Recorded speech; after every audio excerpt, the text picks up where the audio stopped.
Hi,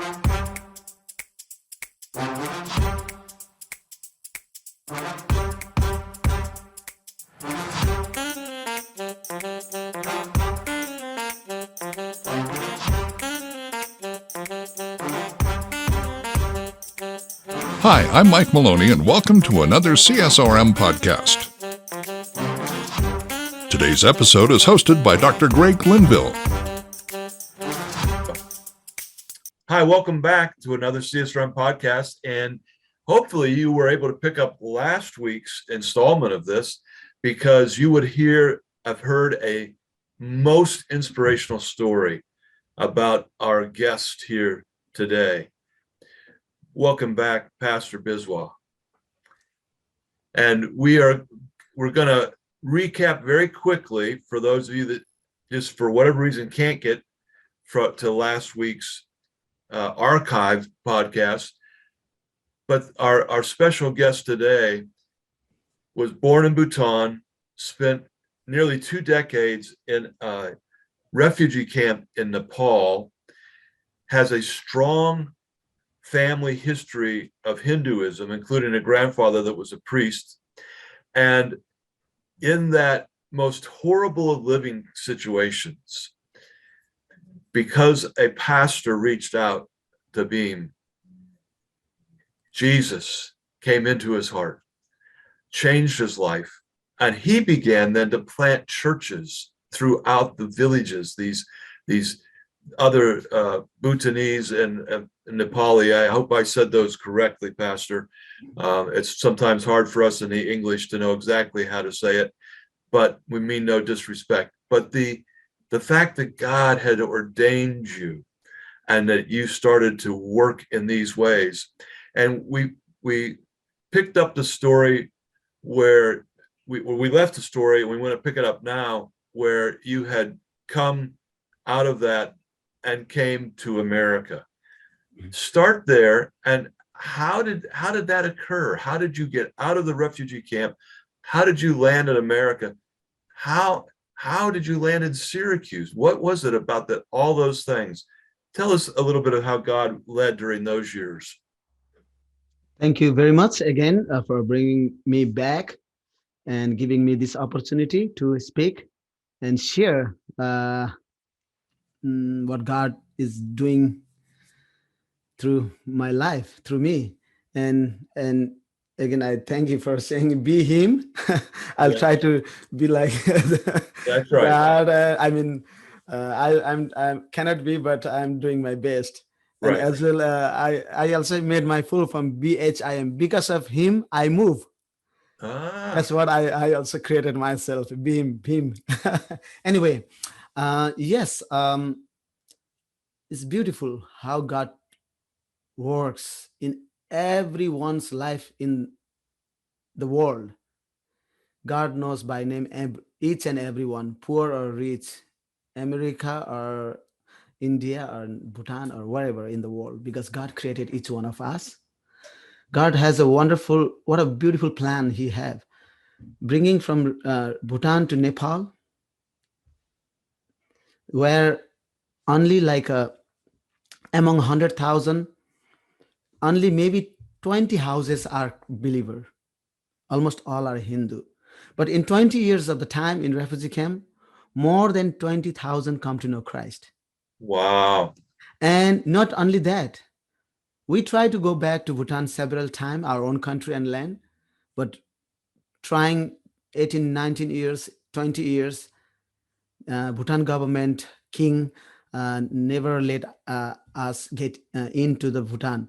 That's where the World Organization, UNHCR, decided to resettle us in different countries like Canada, Australia, Denmark, Netherlands, New Zealand. These are different countries that we are given opportunity to go resettled. So, but more than any country, United States of America welcome more than 60,000. Wow. So that's why we are more in United States, and we got to choose, but we cannot choose also to where we are going at that time and the process. That was 2009. Yes, yeah, 2009 I come. Okay. It started from 2008 actually. Okay. Resettlement. So I came in 2009 with the process. We don't know where we are going. They will resettle us. If we have family here, then yes. But they resettled us everywhere in the America, except Alaska and Hawaii. They're everywhere. Our people are in United States, in different states right now. Yes. Yeah. So I came to Syracuse in 2009. Yeah. And when you came, say the group again that helped that happen. Was there a group that helped get you to the Oh States? yes, it's a world organization. I mean, United Nation Higher Commission of Okay. refugee. Yeah, UNHCR. Yeah, yeah, it's a big organization. And as you say, many from that part of the world have settled in America. And I know for me, there are a couple of Nepali churches that are closer to me. Columbus, Ohio, Cleveland, Ohio. I think you have relationships with people. Yeah, we know almost all the pastors. Yeah, we know Yes, we have good connection with everyone, every state there here. right. Yeah. And but why did you go to Syracuse? What was it about Syracuse and you? Yeah, no. They gave a name that you need to go Syracuse, and I came to Syracuse. Okay, That's no big reason. this is where you go. Yes, yeah. So And they say this is where you go. and you brought your mother, your wife, Yes, and yes, your yeah. children. Yes, yeah. And tell us about your children. I have two sons. One is 21, another is 13 years old. Wow. And 21 years old, he he married recently. Yeah. And he started working as starting right now as IT. And daughter-in-law is going nursing Uh-huh. and classes. And yes, Now they are growing. don't tell me that you're a grandfather. You're not old enough to be a grandfather. Very I am. soon, very soon. Yes, yeah. Yeah, yeah. Well, that is wonderful, wonderful, wonderful. Tell us And now a little bit about Syracuse Nepali Church. yes, 2009, I come to Syracuse, and I never thought I'll do the ministry, because when I come here, I'm like a newborn baby. I usually say I have three birth. One Yes. is from parents, second, come to know Christ, and the third is coming to United States of America. Uh-huh, uh-huh. It's kind of like when we come here, we are like a newborn, because we don't know anything about, because see, living in refugee camp, this is 100% opposite of living here and refugee camp. Did So you speak English when you came? just a little bit, yeah, not fluently, but a little bit I understand, because we have English school in the refugee camp. Well, you are fluent now, but keep going. Oh, thank you, What thank you very about the much. church?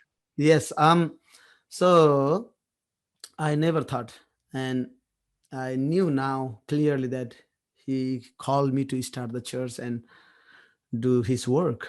And even though we know it is very hard, especially in United States here, I feel harder than other country. Truly, I'm speaking, because people are very hard to reach in this country. Why? I learned that because they sometimes they need nothing, no one. Sometimes it's very hard. Over the seas, people are really so many ways they are very needy. They are always looking hope, always looking peace, always looking something. And where we come up with the bigger hope, Jesus Christ, and give them the hope. I mean, share where the true hope comes from. People understand and they start putting hope in God. And even though they don't have anything, they start feeling they are very hopeful people, because they have a true living God when they understand. Here, very hard, I feel. And but God always work in different way. So when I come here, and maybe I'm a little bit off track with the topic, but I'm coming back. When I come here, I never thought I'll become doing the ministry. But people, couple houses believer, Nepali speaking, they're scattered here and there. They don't know what to do, where to go, and where I was in need here when I come here. I came with just one bag. Mm. I don't have even $2.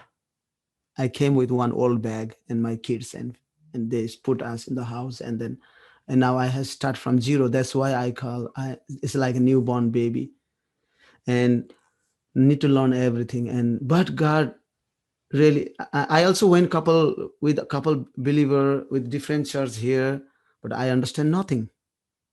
And now I feel like I need to start. Yes. And then two family I came and I found where you visited last time, same building. There was another church, and I asked them, can we use for 2 hours Sunday? And they let us use. And now two family and me, my family, and we started praying and reaching one by one, one by one, and then God started filling the church building, and a lot of people started coming to know Christ. And I came 2009. And interesting here, the sports is how the sports also work is in 2010, I feel like there are many Nepali now, they love soccer. And then I want to have a just Nepali soccer tournament. And I started sharing with couple friends that I know. They visited me and started encouraging me. And it became like in 2010, I have a newspaper also in Syracuse News. I kept that safely. It became a small mini World Cup. There Ah, were eight country represented. 8. Eight country represented, like Burmese and like Iraqi team, Burmese team, Nepali team there. And interesting that I have nothing, zero. I but I happen to give each the local church, other church, one team to support. They supported with the dress. They supported with, even we didn't had a good soccer field. It was like a baseball field nearby our building, and we had a 1 day full because all church was involved in reaching all different group of people in Syracuse. So we had a whole 1 day tournament, became a small mini World Cup. Yes. Yeah, so sports always very many people heard the gospel at that time. Many Okay, people, so let's stop you for a second sure. because there's a point here that I want to bring out that I think is really important, and that you did not have a soccer facility, a football facility. Mhm. You didn't really even have a field or a pitch. You had none of that. No. And yet God inspired you and enabled you, empowered you to do this mini World Cup. And you just made it happen. We would call it on a shoestring. And I want that to be brought out because there are some people in the world that think that in order to do sports ministry, they have to have these massive facilities, millions and millions of dollars of Mm. facilities and equipment. And last time in our previous archived now session with you, you talked about how you learned how to make a soccer ball out of socks. Mhm. And you were a little advanced of that now in America, in Mhm. Syracuse with your World Cup. You weren't using sock balls anymore, but you didn't have these facilities. Mhm. And you still were able to reach people for Jesus. And I just want people to be encouraged by your example that they don't have to have a big thing. Mhm. Just do what you have, use Mhm. what you have. And now, how you said many of them then came to this tournament was 1 day, and then they came to Jesus. How did that come about? How did they come to Jesus? Yeah, What did you do? every different churches has involved that. Only not me, but I have given, okay, um, not Syracuse Baptist Church. Please, you adopt one team, one country. Another church, Missio Church, you add up one country.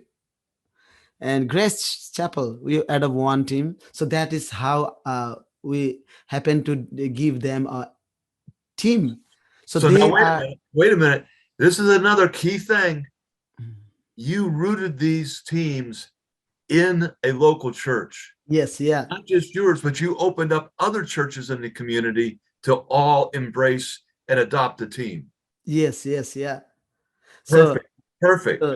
So it is easier for me. It is really effective for me. I don't have to meet everyone. Yes. But everybody is involved in evangelism. And lot of them have built a relationship through this soccer tournament. Yes. And many people, they heard the gospel, because always we do free. I don't charge any money. I have done like dozens of different tournament, like soccer tournament and ping pong tournament. I do every year ping pong tournament here, and I charge $0. I want to do myself through help of our friends. Why? Because if we charge money, we are a little bit binded. We cannot do what we want to do. We cannot say what we want to say because they put the money there. But me, like, it's free. I can be a whole in charge for everything, whatever I say. And there's the right opportunity for me to share the gospel. Nobody will object me anything, because I feed them. We support them. We give the opportunity. Here we go. Okay. When there are a lot of people comes, we stop. See, we can stop anytime we want to stop. When a lot of people comes and everybody is there, not leave the field when they're losing, when everybody's there, we can, hey, we need to take a rest now. Okay, let's start then start sharing the gospel there, and everybody will hear the gospel. Okay, let's talk about that in a little bit here. And I hope now that people that are listening and watching to this podcast, that they're beginning to feel something that is even beyond the actual World Cup or how that goes on. And that is a passion that you are bringing to this, that this is the way to connect with people. You had said earlier that sometimes it's very hard to reach people in America because they have everything. But now you're finding a way that you can provide something, and that you are in our CSRM language, we talk about that when we talk about our evangelistic disciple making, evangelistic meaning we go as the Great Commission, go into all the world, but our goal is to make disciples. And we do that by baptizing them when they come to faith, and then teaching them all that Jesus, he said, and teach them all that I've commanded you. And as best we can tell, there's 50 of those commands in the New Testament that Jesus commanded. So it's not just getting them to the soccer pitch or field, and it's much more than that. And I'm going to ask that when we come back to our next segment, we're going to go a little bit more on that. But we also use this phraseology, not only evangelistic disciple making, so we go and get them involved so we can disciple them, but we talk about how the gospel is presented, and we say that we proclaim it with how we live, with what we do. That's how we proclaim it. And then we affirm it with our words. And that's what you're getting ready to share with us, is that we proclaimed it by, we care so much for you that we're going to do this. We're going to provide this for you, free of charge. Mm-hmm. We're going to do this for you. And then that gives us an opportunity and a platform to verbally then affirm all that we have already proclaimed. And so if you want to know more about that, yes, you're going to have to wait another week, but we're going to bring you another podcast with Pastor Bihm Biswa, and he is going to share a little bit more than how did they actually do that verbal proclamation, that affirmation, and then tell us a little bit more about the facility that he's in and how he has retrofitted many parts of this facility to do the sports rec and fitness. And again, not with $1 million checkbook. People, you don't have to have millions of dollars, but you have to have the passion that our guest has today. So, Pastor, thank you for being with us. And we were going to come back and visit with you again, and you're going to take us another step in this journey. Thank you, my brother. The CSRM podcast is a production of CSRM and their production house, Overwhelming Victory. Dr. Greg Linville is the executive producer, and Scott Stedman is the associate producer and editor. To learn more about CSRM, visit csrm.org. For more information about Overwhelming Victory, visit overwhelmingvictory.org. The CSRM podcast is the flagship member of the podcast network Overwhelming Victory Radio. For more information on Overwhelming Victory Radio, or to listen to our partner podcasts, visit overwhelmingvictory.org/OV Radio. For CSRM podcasts, I'm Mike Maloney. Have a